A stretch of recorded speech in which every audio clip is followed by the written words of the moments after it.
வணக்கம். இன்றைக்கு நாங்கள் அன்னாசி கறி எப்படி செய்வதுன்னு பார்ப்போம். அதுக்கு தேவையான பொருட்கள்: ஒரு அன்னாசி பழம், அதை இப்படி சின்ன சின்ன துண்டாக வெட்டி வச்சுருக்கேன். பாதி வெங்காயம், அதையும் சின்ன சின்ன துண்டாக வெட்டி வச்சுருக்கு. ஒரு மேசக்கரண்டி பட்டர், இல்லாட்டி ஒரு மேசக்கரண்டி நெய் என்றாலும் நல்லா இருக்கும். 2 துண்டு பட்டை, 3 ஏலங்காய், அந்த ஏலங்காவை பவுடர் ஆக்கி வச்சுருக்கேன். 2 மேசக்கரண்டி சீனி, தேவையான அளவு உப்பு, 1 மேசக்கரண்டி தனி மிளகாய்த்தூள், 1 டம்ளர் தண்ணி. இப்போ நாங்கள் பட்டரை இதில் உருக போடுவோம்.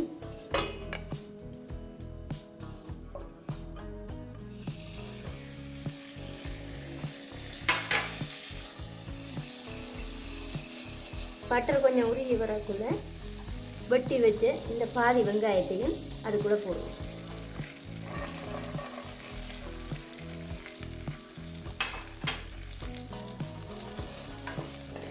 இந்த வெங்காயம் கொஞ்சம் வதங்கணும்.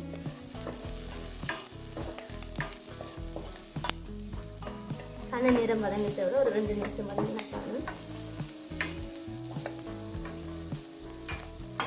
இப்போ அதுக்குள்ள நாங்கள் சின்ன சின்ன வெட்டி வச்சு இந்த அன்னாசி பழத்தையும் அதுக்குள்ள கொட்டிடுவோம்.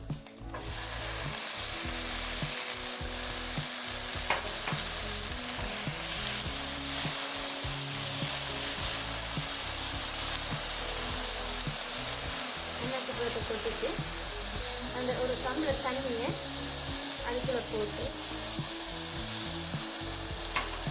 மூடி ஒரு 5 நிமிஷம் அவிய விடுவோம்.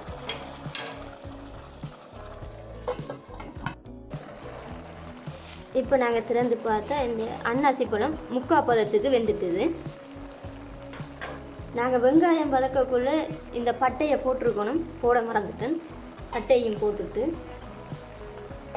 இப்போ 1 தேக்கரண்டி தனி மிளகாய்த்தூள்,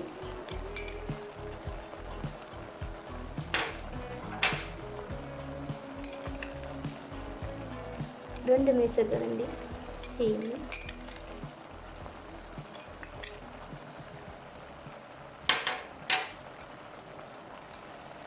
தேவையான அளவு உப்பு.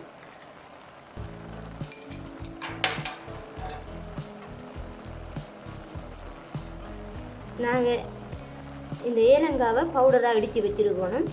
3 ஏலங்காவை பவுடராக அடித்து வச்சுருக்கோம். அதையும் இதோட போட்டுட்டு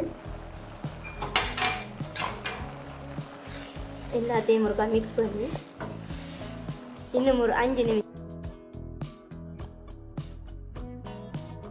இப்போ 5 நிமிஷம் ஆகிட்டு நாங்கள் இதை திறந்து பார்த்தோம்னா அந்த தண்ணிகள் எல்லாம் பற்றி நல்ல ஒரு திரண்ட பதத்துக்கு இது வந்துருக்குது.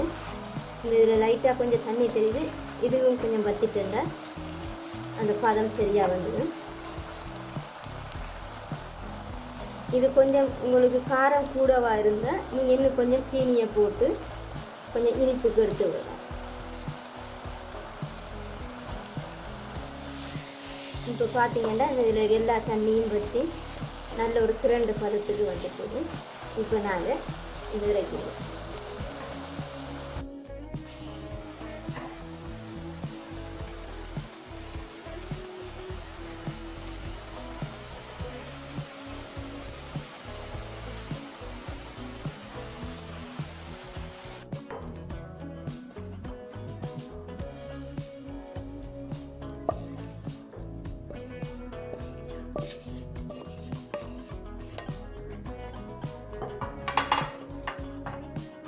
சுவையான அன்னாசி கறி ரெடி.